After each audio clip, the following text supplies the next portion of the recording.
Hi, my name's Emma Hogan and I'm a colour pencil artist, and I thought I'd talk to you about the benefit of using an etching tool, embossing tool, or otherwise known as a dotting tool, to save you a lot of time when you're completing large pieces of work, or even a smaller piece like this one for bits, these tufty bits around here. We're all done with these types of tools. These bits along here, we're done with the type of tool. Around the ears and around the nose and mouth here. It just saves you a lot of time filling in around the outside, etc. This can be quite time consuming. So with this tool, it takes the nightmare out of it, basically. This is the one I'm working on at the moment, and I use the tool. You can see these fluffy bits here, around here, the white bits here. This has all been done with the different tools that I use.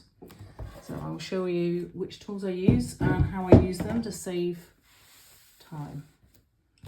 So I have some Pastlemat paper, some Strathmore Bristol, it's a lot thinner, and finally the Fabriano Artistico 640 hot press paper. I start by using the obvious tools that most people use. I'll just use the thinnest, finest one. Before I do that, I'll put some colour down on this one, so you can see that you can put colour down first as a base. Let's do that quickly. And then obviously you'd want your layers to be a bit tidier than that, and go over with the embossing tool, and then maybe go over with a different colour.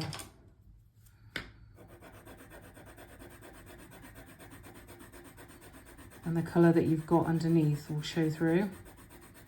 That's one way of doing it, so it's not really bright white. If you want something a little bit more natural, you can do that. Otherwise, you would just do it, starting off first of all, to keep it white, just do it like that, and then go over with the colours that you're going to use, and that will show up on that one. So that's the Fabriano. And the same applies to the other two. This one is the Strathmore Bristol. You probably don't need to press so hard on this one. It seems to dent it quite well. And this is the Pastlemat. Pretty much the same effect on each.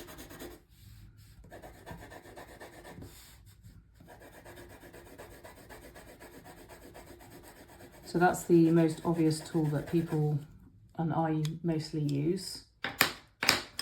You've got this one, which is just a mechanical pencil with obviously not the pencil coming out. This creates really fine lines. So this is ideal for, I would have used it for, on this one, I would have used it for these tiny bits along here and around the nose on this one. Because it was such a delicate, smaller piece, I would have used this because it's a lot finer.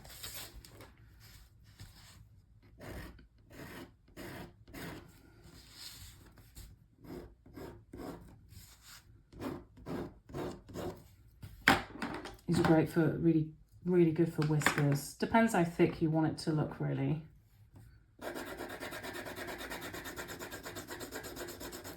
See how that's a lot more finer than that one, and the same with this one.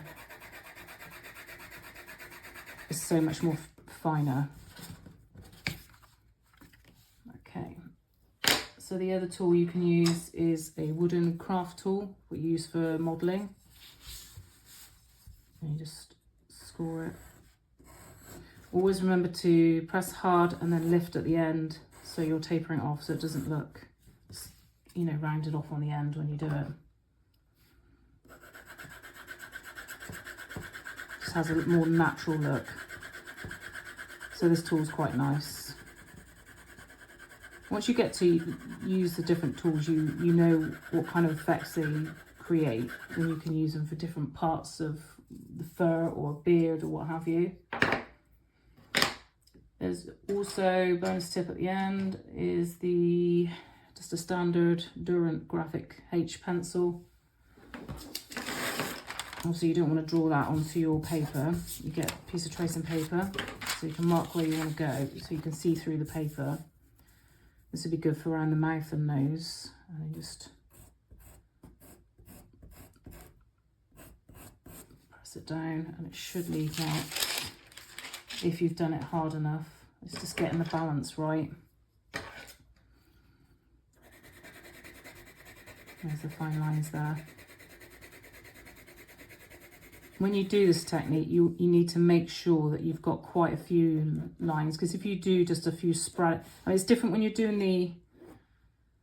the whiskers. You just do the few that's around the mouth. But when if you're doing a graphite drawing and you're doing a cheetah or something, you start your indenting at the bottom and work your way up so it looks more natural, because the fur will overlap and you build it overlapping like so. Start at the bottom of the head or the bottom of the body or the foot or whatever, leg or whatever you're doing, and you may go over with your graphite pencil more on its side.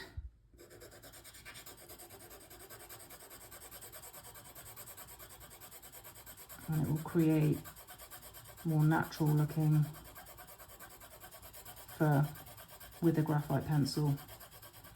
I wouldn't say so much with coloured pencil, but it works really well with graphite.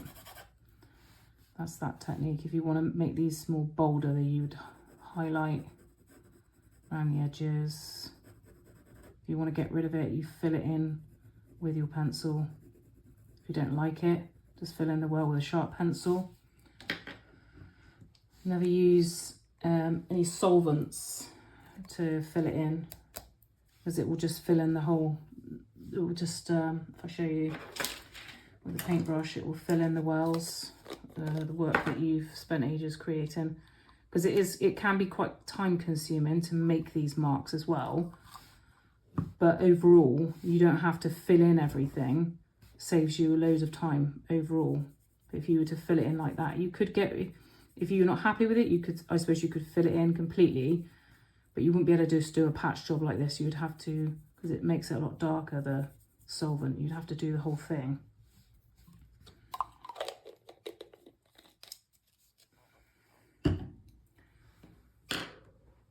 So that's that one. And then you can use a white pencil, which I've used quite a few times. Needs to be a little bit more sharper than this. A harder pencil like a Fabriano artistic, sorry, not Fabriano, a Faber-Castell. Needs to be a harder pencil like that. And just go over it with your coloured pencil. It does the same thing.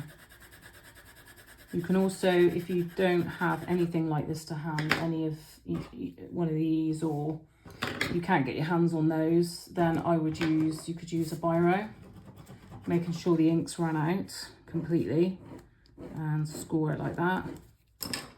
Go over it with your pencil,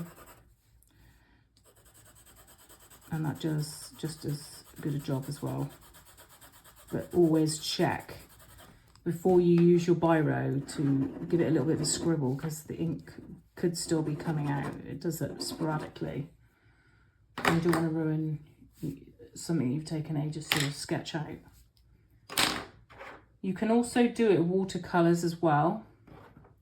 I don't have any to hand, but if you were a watercolour artist and you wanted to create a leaf, this would be good for doing the veins. You could just do the veins like that. If you coloured, say if you did a leaf, you can do it, paint it yellow, then draw this over the top. That will keep the yellow of the vein, and then you get your paint, just pretend this is paint, and you go over it. and it would not, it would fill this bit, it would fill this bit darker, or it would fill this with the yellow, depending on what you're trying to preserve.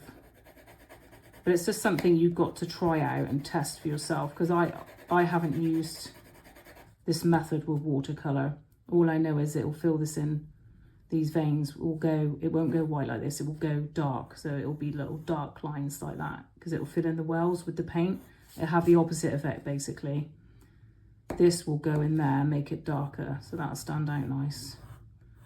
But it's something to play around with, an idea, just to make something that's really hard to do, like leaves are notoriously difficult to do. So that would take out the pain of that as well. So I hope you enjoyed.